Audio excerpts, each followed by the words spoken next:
Good morning. Welcome to the weekly meeting of the Montgomery County Health Delegation. I am Delegate Mark Corman. We have a packed agenda this morning with a few speakers and some bills to deal with. But first, we have a few pages from Montgomery County this week, so we want to shout them out and welcome them. I think some of them are on. From District 14, Paint Branch High School, we have Yasmin Jahar, who's with us.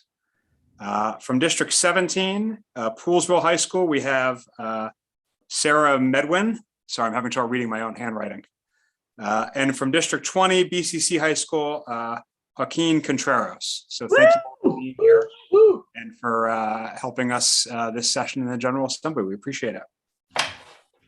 With that, colleagues, I think we will turn it over to our first speaker, one of our soon-to-be 4 House members from Montgomery County, Congressman David Trone. Good morning, Congressman. Thanks for being with us.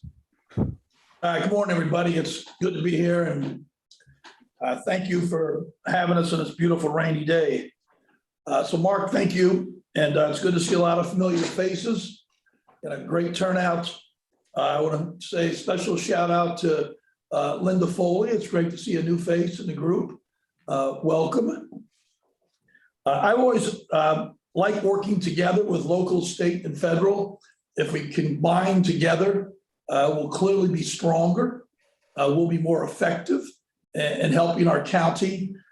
So, please keep that in mind. We're available on a myriad of topics that we like to work together, and we like to be. We're happy to come to Annapolis and support everybody in our delegation. We want to give you a quick update, 10 quick minutes, then answer some questions on what we've been focused on here. As you know, addiction is the biggest thing I'm focused, along with mental health. Those are the 2 pillars, addiction and mental health, that we see as where we're moving the needle now in a very divisive Congress. Last year, we lost over 100,000 people in a rolling 12 months to overdose deaths. That's a pretty remarkable number. The total that now have died from overdoses, and because it's been over a period of time, when it all started with the Oxycontin, back in the late 90s, in this last 20 years, we've now lost over 1 million people, 1 million folks in America to overdose deaths. And it's moved from Oxycontin to heroin, cocaine, meth, and now it's really fentanyl. Fentanyl is the killer. Of the 100,000 last year, over 65,000 were fentanyl. So the vast majority is fentanyl. It's 50 times stronger than heroin, and it's way cheaper. And it's easily transportable. So an amazing drug, which is killing our folks across the country. Obviously, with the pandemic, the 2 things, drug addiction and mental health, have really been exacerbated, really been hurt. So as we pull out of the pandemic and COVID becomes part of our everyday life, it's obviously never going away. It's become normalized. I just had COVID a couple of weeks ago and, rolled right through it. So I know many of you have also. So I think we can see that it's, as we begin to turn the page, and we're turning the page here in Congress of how we can help folks that are really don't have a voice. And that's who I focus on, those that don't have a voice in addiction, suffering mental health. And of course, I do a lot of work in criminal justice. That's another passion of mine with the American Civil Liberties Union for over 20 years.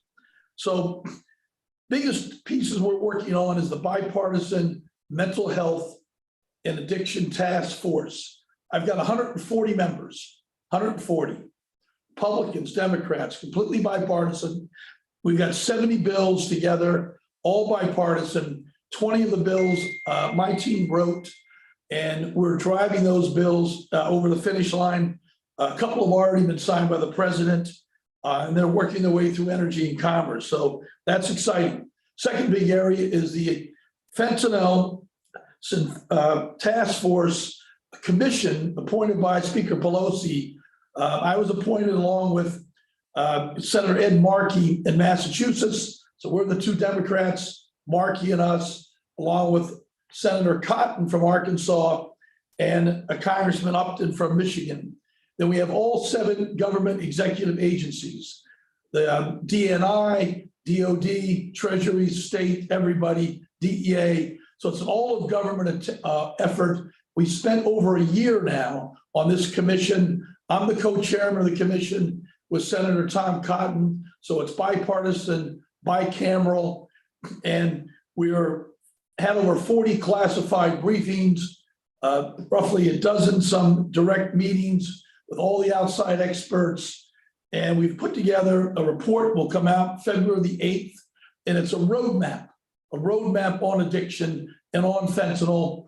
I led a delegation of 16 folks to Mexico City. We've been to El Paso and the border, and we've really looked at this from what's happening in China with precursors to the cartels in Mexico, with a real deep dive into what the supply side situation is, and it is bleak. We are not going to beat the cartels. It's not going to happen. It's too strong. Mexico has given up. Mexico has decided it's better to coexist than it is to fight the cartels and suffer the carnage and the 36,000 murders they had last year, and over 100 members running for Congress in Mexico last year that were assassinated because they simply were not on the cartel's team. So that report will come out shortly. I think it's got a lot of fantastic things in. Now I'm going to work to take that as step 2 to turn all those 76 recommendations into law. So it's a good time. We've got great Republican support in the Senate, and that's what I need to move things. So all of my bills, I focus Senate Republicans because I want to get over the goddamn finish line. I'm not interested in just sending something out for optics. We want to get stuff to the president. Mental health. Clearly stigma, like an addiction, is the biggest issue we've got. We've got in all of our communities. We've got to fight this. I'm most concerned about our children, and that's a major issue. 5 to 11, CDC has 24% of them right now feeling anxiety, depression. 12 to 17, that number jumps to 31%. Think about it, isolation, COVID, sickness, on a computer 24/7, not with their friends. It's not surprising our kids. And we always try and think about the next generation. I like to think long-term. I like to think about my kids and your kids and their kids. If we keep thinking about the kids and their children, we're going to make better damn decisions on what we do and how we spend our money, because that's where we need to have our focus down the, generationally. We put together a good bill on comprehensive mental health in schools, a pilot program. I'm on the Appropriations Committee now, which is where it's the right spot to be. So we have really good relationships on appropriations from Rosa right on down. So it's a big win getting there. We're driving that. Next piece is bipartisan infrastructure. As you know, that's $1.2 trillion. It's a bill that we've never passed in a decade. We need to partner. You need to get with us so we can help push the Hogan administration while you push the Hogan administration to get those dollars spent in things that are really important to Montgomery County.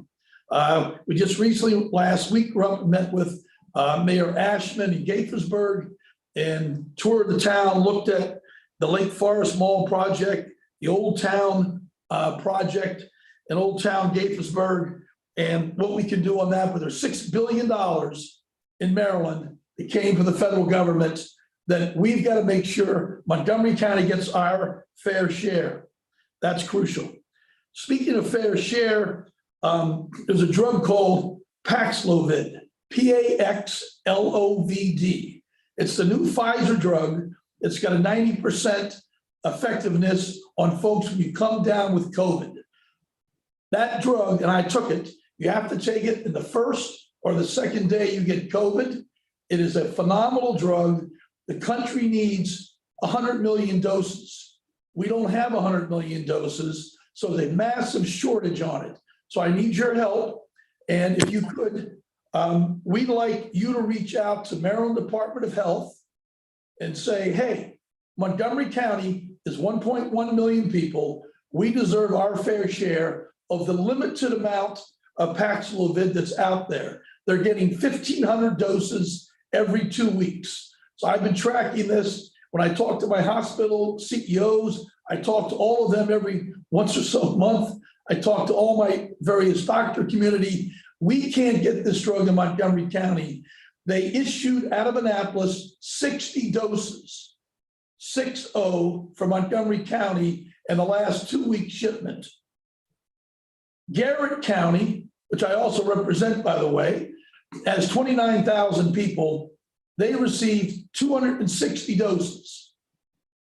We got 60, 1.1. Garrett got 260, 29,000. I'm happy for the folks in Garrett. I represent them.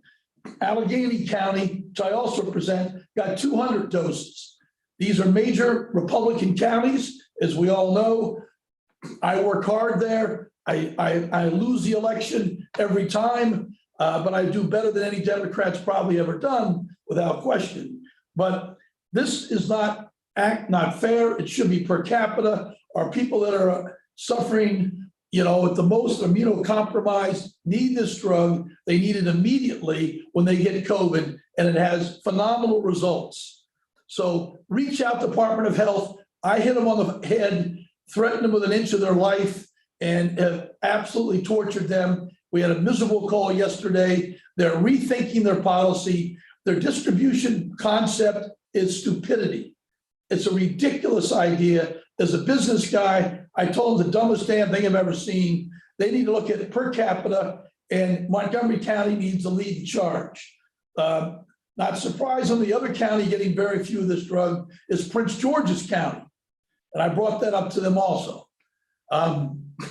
Next point, omnibus bill. We haven't passed last year's budget. It's pitiful, it's embarrassing, it's pathetic. We're going to probably pass another CR next week. We come back in again for a special session. The budget runs out on the 18th. We have a lot of great community funded projects in the budget.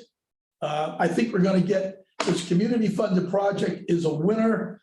And, we got some different things all over, Germantown Bike Park, all kinds of different things are in this bill that should pass and will pass. But we're looking now again for community funded projects that I can drive through the appropriations committee and bring home things that you in Montgomery County see we need. The folks that are on the street, what's needed in Montgomery County. We need you to tell us what's needed. Sonny and the team in the Gaithersburg office will work with you to put together a packet, and then we'll work to get these items appropriated. And these community funded projects are going to continue. They're a home run, and no matter what happens here, I think they're going to continue to move forward. And we want to work with you as I work with the appropriation committees. Ghost guns, lastly. I know the work being done by Leslie Lopez. Good to see you there, Leslie, on ghost guns. Obviously, what happened 2 weeks ago at Magruder High School, tragedy. So we're working on a couple different things here with the BATF and how to work on legislation on ghost guns also. And we appreciate your efforts on that area also. That's a quick update. I went fast. I know your time is short, and I'm appreciative, Mark and the team, to be here today. I'm happy to answer some questions. Let it rip.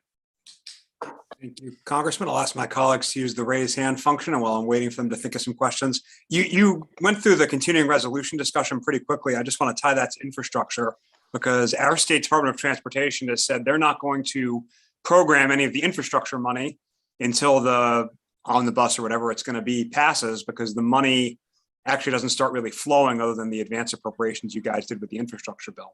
So do you have any sense of the timing on, since it sounds like there's going to be another continuing resolution, on an actual deal to get through September 30th or whatever it's going to be, so that extra money could start flowing? I'm with you. It's, being on the appropriations committee, is a huge win. And I mean, we did as a business guy, how the hell do we have a budget that was October and still nothing here? And we're getting ready to start the 23 budget. So we're moving forward right now on that and appropriations. So the problem is one word, Senate, second word, Republicans. They simply don't want to deal. They don't want to get the top line numbers right. Until we get the top line numbers right, everything else won't cascade. And they have just been totally refused the deal. McConnell's position is the worse you can make us look, the more we can live on the Trump budget. And we are on the Trump budget right now, which is nuts. But so I don't have a good date for you. I don't think Rosa has a good date. There's been a little bit of movement lately, and there is some talk. It's getting a bit embarrassing this late in the session to be doing another CR. So frustrating. But we've been talking to Hogan's folks, Slater, and now his replacement. I've got a call with his replacement very shortly and trying to work with them on transportation projects already. I'm trying to get in early. So we've been actually talking to them since December on transportation projects that we think we'd like them to consider strongly to fund. And there's a big bias towards shovel ready. And so, Mark, I know you all can appreciate why the Hogan administration would like shovel ready projects. So as you have some that are like that, I'm happy to love to partner with you. The subcommittee I'm on now, one of the three subcommittees in appropriations is transportation, housing, urban development. So I'm on that subcommittee. So a ton of those dollars and other dollars, all flow through it.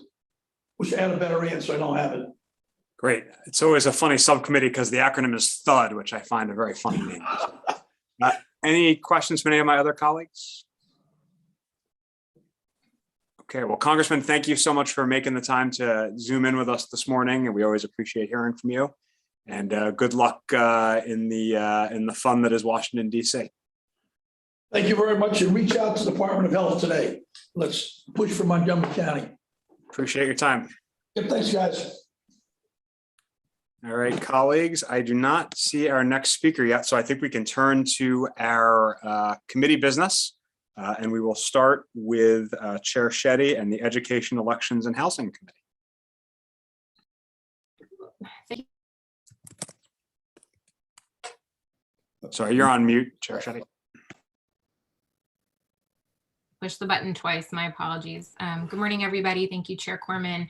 The Education, Elections, and Housing Committee met on Tuesday to have a very efficient, maybe 1 minute long voting session to vote out the MC 2622 Montgomery County Board of Education Residence District's Kangar neighborhood that was offered by Delegate Carr on behalf of the District 18 delegation. As you'll recall, colleagues, this is the bill that would correct, again, the maps to address bringing in the Kangar neighborhood into the same school board district as the town of Kensington so that a micro precinct would not have to be drawn. There were no amendments. The bill passed unanimously out of our committee. I would like to request that we move the bill, please.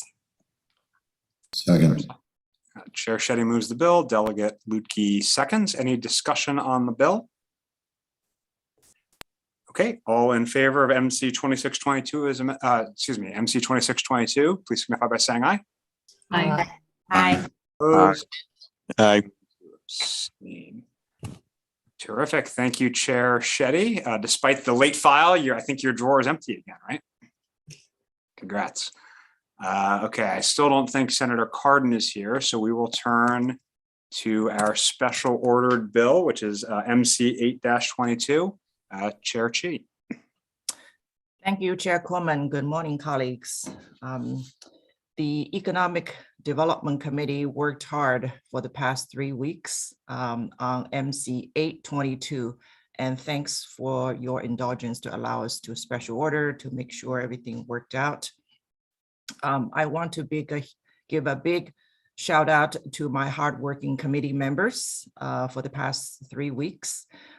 Especially Delegate Resnick, who putting a lot of work working out details with the bill's sponsor, primary sponsor, Delegate Charkoudian. So thank you, D20 team and Delegate Charkoudian. And I also want to thank Rebecca Stryer and Ben Voigt for their excellent work figuring out all the amendments and presenting them to the team.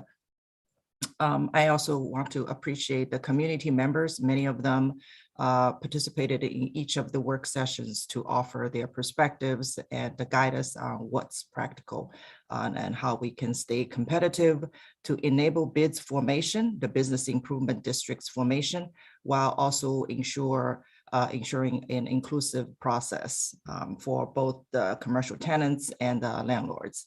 So I think we have reached a very good point, and I just want to thank everyone for that. MCA 22 is about the criteria and operation of business improvement districts in Montgomery County. It changes some criteria for how a bid should be formed and operated, including notification requirements, board makeup, and the minimum numbers, board election process, and it would also be retroactive as the bill was introduced. Mr. Chair, I would like to first discuss some amendments because much of the bill is now the amendments. Thank you. Please go ahead. Okay, thank you. So the first amendment number 1 is technical. Amendment number 2 has several subpoints, one of which is to restore the current requirements of 51% owners of commercial property to form a bid, and removes the requirement of commercial tenants to be part of the bid formation. That's consistent with the DC law. The second is it changes the number of board members from the minimum of 15 as required by the bill to minimum of 11, and it allows the governing body, for example, the county council, to make an exception to the required number if that particular bid is bi-jurisdictional, for example, the Friendship Heights bid. And it also requires commercial tenants to elect commercial tenants in accordance with the process established by the local governing board that reflects the diversity of the tenants in the district. And it changes the notification requirements from the current 21 days to 90 days, or when at least 20% of the commercial owners agree to form a bid. And also requires owners forming, whichever is earlier, I should say. And it also requires the owners forming the bid to also include a list of existing tenants to the extent possible in their notification to all the commercial tenants in that district. So I would like to see if we have any questions on the amendments. Great. Thank you, Chair Chi. Let's pause there since Senator Cardin is now with us, and we can go back to the amendments and questions on the bill business after we hear from Senator Cardin. Sorry to interrupt your flow, Madam Chair. With that, let's welcome Senator Ben Cardin with us this morning. Senator Cardin, the floor is yours. Thanks for joining us. Well, Mark, first of all, thank you. It's always a pleasure to be with you, and I wish you all the best during your legislative session. I look forward to this opportunity. I'm sorry we cannot do it in person, but we realize the realities of the coronavirus. I do want to acknowledge Ken Reichert, who's on the call, who's been my eyes and ears in Montgomery County, and I thank him very much for all of his service. I see that Joan Kleinman is also on the line, representing Senator Van Hollen. It really is Team Maryland, and we work very closely with your full federal congressional delegation, including the members of the House, John Sarbanes, David Trone, and Jamie Raskin. So we work together as a team, work with the county officials, work with the state officials, and I just look forward to just giving you a very brief update as to where we are. 2021 was an extraordinary year. I don't need to tell you that. We started with the elections in Georgia, which changed the control in the United States Senate. We had the insurrection on January the 6th. President Biden took the oath of office on January the 20th. And we were optimistic that the coronavirus was behind us, only to see the Omicron variant, Delta variant, now Omicron variant, put it back on the forefront. So it's been a really incredible year. But it's also been a year in which we've made some progress. I just really want to go over that because I think it does affect Montgomery County and affects your actions during this legislative session. First, we've seen under the Biden administration, the United States restore its international leadership. That was critically important in Glasgow. I was there during the climate talks, where the United States is back in the leadership to move the global community to deal with the realities of climate change.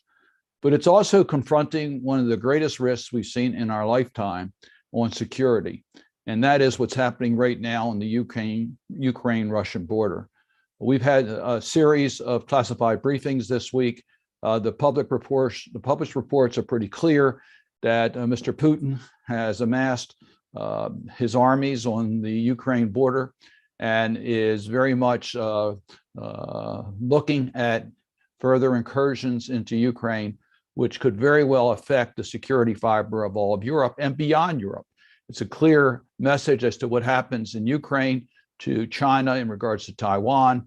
I mention that because if we see an act of war, which could happen as early as this month, it will affect our economies, it will affect global confidence, and it will affect your planning in the state legislature as you go through your budgets and how things are moving forward. So President Biden is playing the strongest possible hand that he can. He has been able, despite the predictions, he's been able to get unity with Europe. We have a unified position. I talked to the German National Security Advisor this week, which is one of the most important players in Europe, Germany, which has not always been on our side in regards to pressure against Russia. But I think in this case, we have total unity. And it is clearly the number one issue that we're concentrating on right now because of the immediacy of the Russian threat.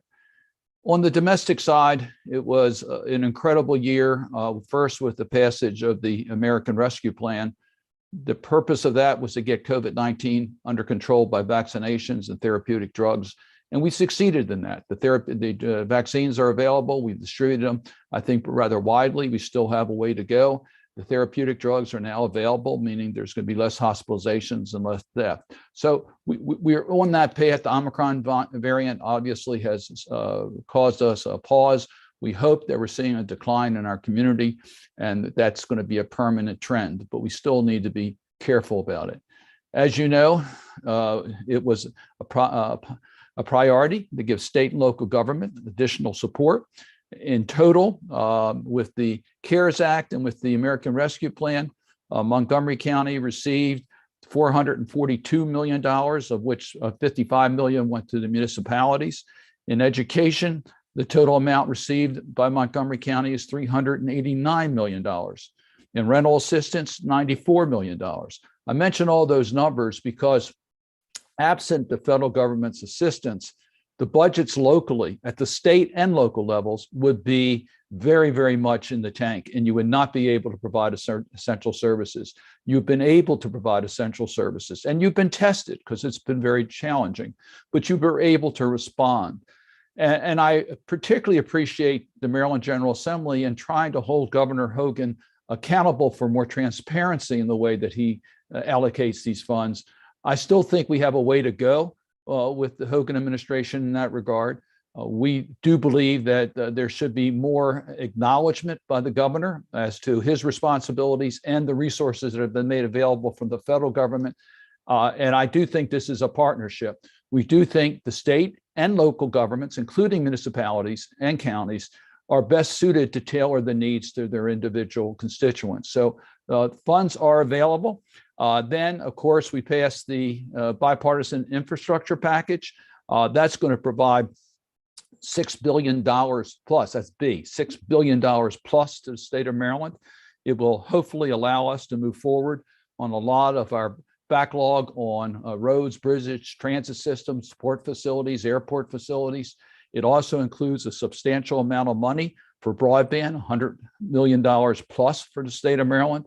It will provide additional resources for the Northeast Corridor for Amtrak, which is critically important to our constituents. And it provides direct funding of $238 million, which is a lot for the Chesapeake Bay. So there's a lot in that bill that we think can be extremely helpful.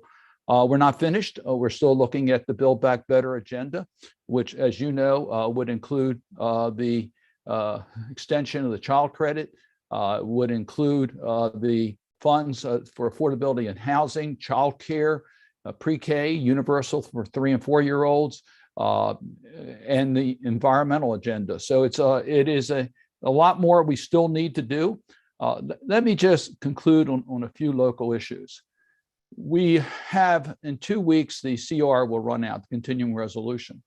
We hope to pass an omnibus appropriation bill. It probably will not happen in February, but we hope to pass our omnibus appropriation bill this spring. If we're able to do that, for the first time, we'll see increases, not for first time increases, we'll see increases, but for the first time in over a decade, we'll have also congressional earmarks. And we just started this process. We've made available to your offices our guidelines for earmark requests for the next budget year.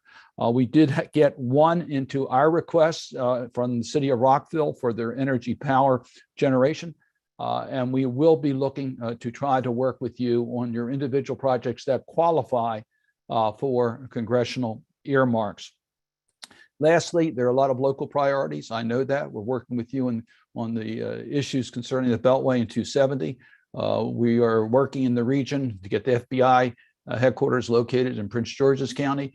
There's that yesterday with WMATA in regards to the transit situation with reduced ridership to make sure it's still viable. So there are a lot of local issues that we want to work with you on. And we just look forward to your input and know that we really do believe this is Team Maryland and we value our partnership. Mark, with that, why don't I respond to questions that you might have, but make sure you stay on schedule. Thank you, Senator. I'll let my colleagues use the raised hand function with any questions. While they're doing that, I'll say Speaker of the Maryland House of Delegates is obviously the best job someone could have, but U.S. Senator close second. So thank you for all your work there. It's not a close second. It's not a close second. Speaker is much better.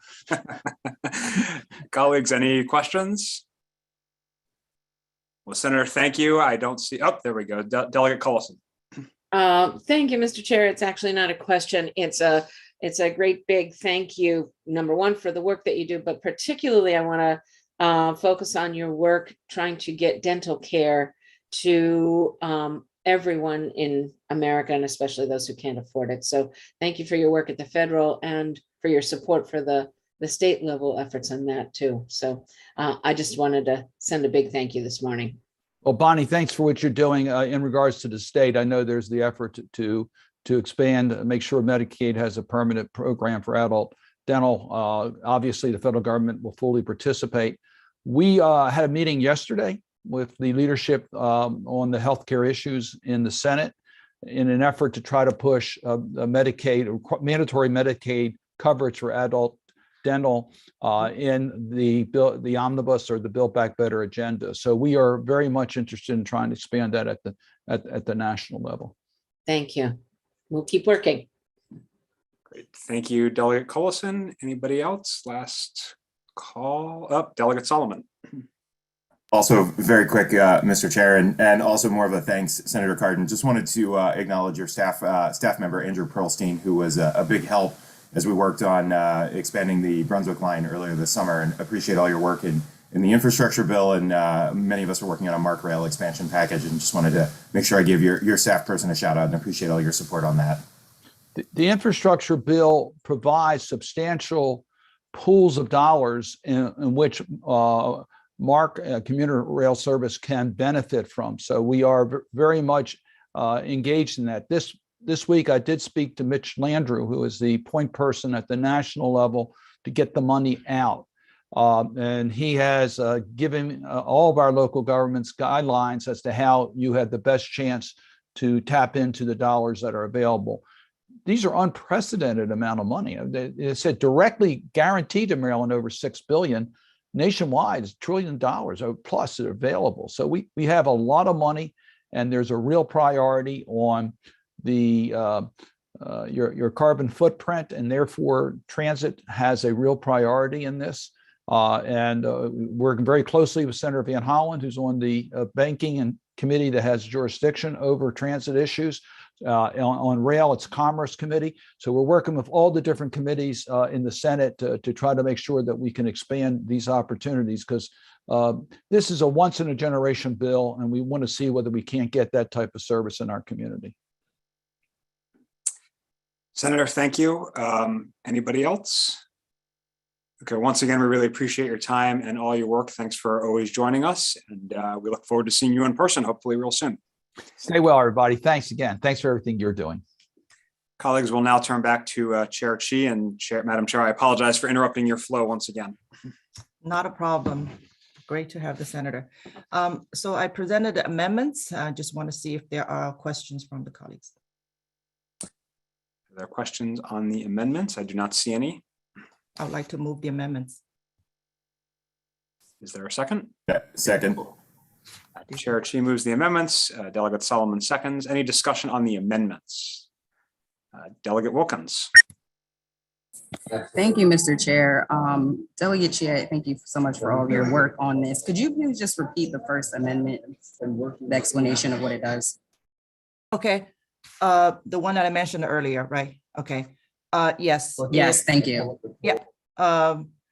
It restores the current requirements for bid formation of 51% of commercial owners of commercial property to form a bid, and removes the requirement of commercial tenants to establish a bid, which is consistent with the DC law.